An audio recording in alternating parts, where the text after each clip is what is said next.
Welcome back, everybody. It's time now to go to the driver's paddock area.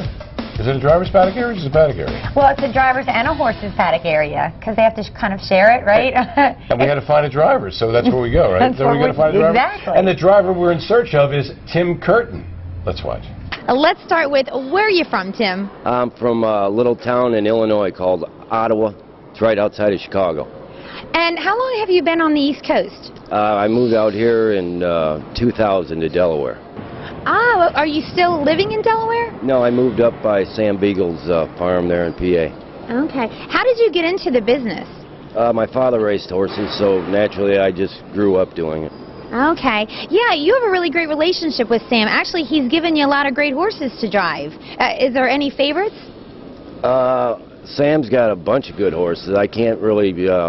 Jake's Nordique, you know, he's one of my all-time favorites, and Bob Noxious, I had a lot of luck with him. But Sam's got a lot of nice horses. Do you have any idols when you were growing up? Yeah, Dave McGee, he was pretty much the tops in Chicago at the time when I was getting into it, and I just kind of idolized after him. Okay. Well, you've been here for, what, 8 years now, so what is your favorite part about living in the Delaware Valley? Everything is pretty well kicked back, and just a lot of racing, a lot of places to go. Okay. Well, it's getting to be winter now, so you should be used to this weather. And you have a lot of work to do. I'm going to let you get back to doing what you're doing. Oh, but we see you have a Phillies hat on, so woo! Go Phillies, go Eagles. Oh, yeah. I knew I had my sports mixed up there a little bit, but I'm totally catching on. There you go. Thanks, Tim. It's time now for Sunday's 10th race. It's always a feature. 40 dimes on the line. They always got a great field, and this is no exception. Foiled again, Yannick Gingras was the favorite at 9-5.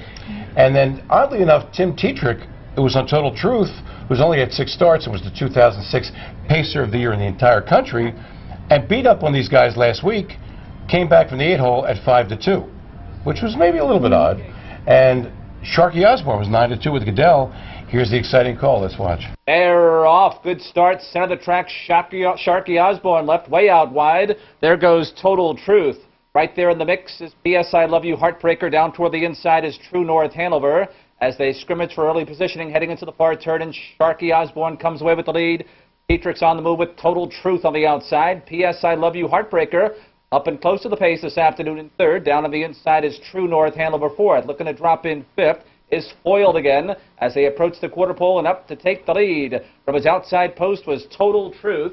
Total Truth over to a sharp opening quarter in 27-1. Total Truth takes him by the stands, leading it by a length and a half over Sharky Osborne. PS I Love You Heartbreaker on hold by Jim Mattinez. True North Hanover rides the cone fourth. Foiled again, tips to the outside in fifth. Down towards the inside sixth as they wheel around the clubhouse turn, and saving ground, that is Menno Boy.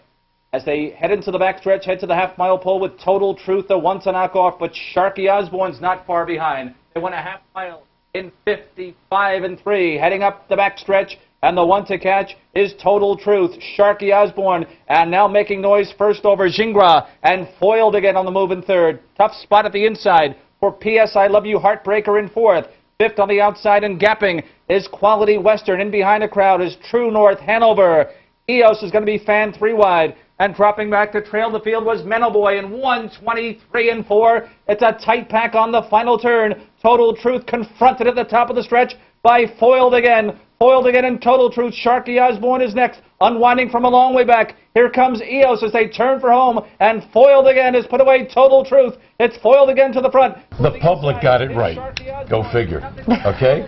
Foiled again, won in 1:50-4. Despite being first over, Sharky Osborne walked up the rail and got second to outfinish the game. Total Truth and Tim Tetrick for second. I think we can use a break right about now, and it's time to go around the oval when we come back.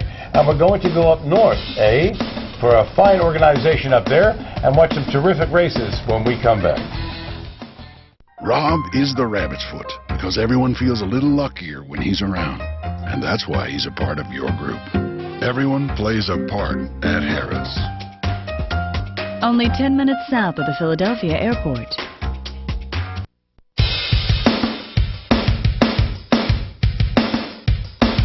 Hi, and welcome back. And now it's time for Around the Oval, And Heather has the Quillen for you from Harrington.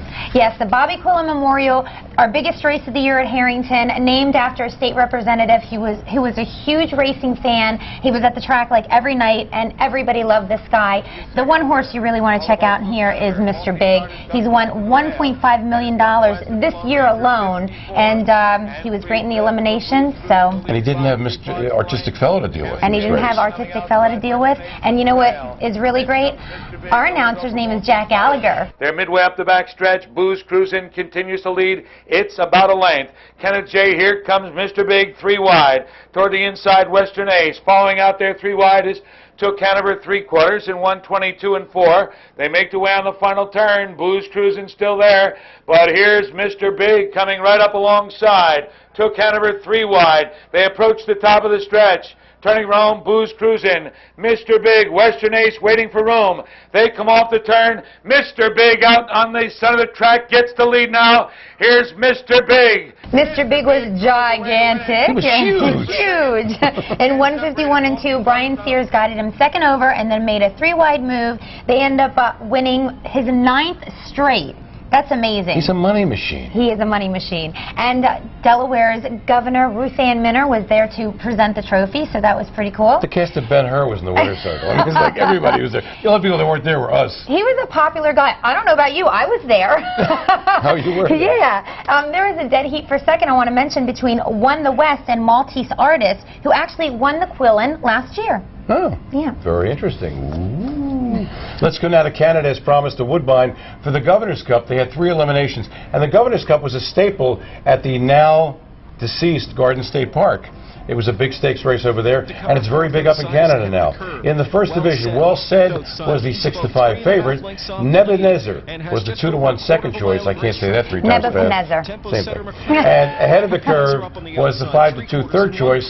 Here's the call. A final quarter sprint as McLaren turns at the top of the stretch. Nebuchadnezzar on the outside, ready to sink his teeth into him. And here comes Nebuchadnezzar, who strikes the front for Conran, pops the plugs, and Nebuchadnezzar opens up a length. McLaren back in second. In at the rail, Lightning Elvis kicking on with late pace as Well Said. Nebuchadnezzar with a 2-length jump. Nebuchadnezzar.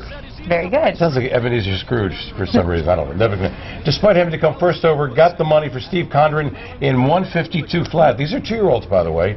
And Well Said was second, with McLaren third.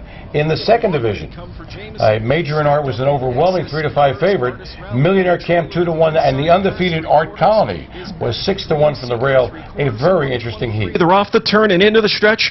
Art Colony trying to go right down the road here for Waples as he took over shortly into the backstretch and leads by 2 lengths. Kicking out off cover now, Millionaire Cam, and also from the backfield, Major and Art. Art Colony still leads it. He's got a long 1/8 of a mile to go, and he's got some talented horsepower coming at him from the backfield. Major and Art, Millionaire Cam trying to slip through in a tight spot as well there in deep stretch. Art Colony remains a perfect 4 for 4 and wins in the fastest division, 151 flat. Now a perfect 4 for 4 in the third elimination. Dial or No Dial, which you said was kind of funny because it reminded you of your college diploma. Oh, I can't believe you're going to make me tell this story. No. You know, at 3 in the morning, when you want to call all your ex-boyfriends, you know, and you're thinking, they want to talk to me, you say, dial or no dial? Dial or no dial? Well, Dial or No Dial was the 4-5 chalk.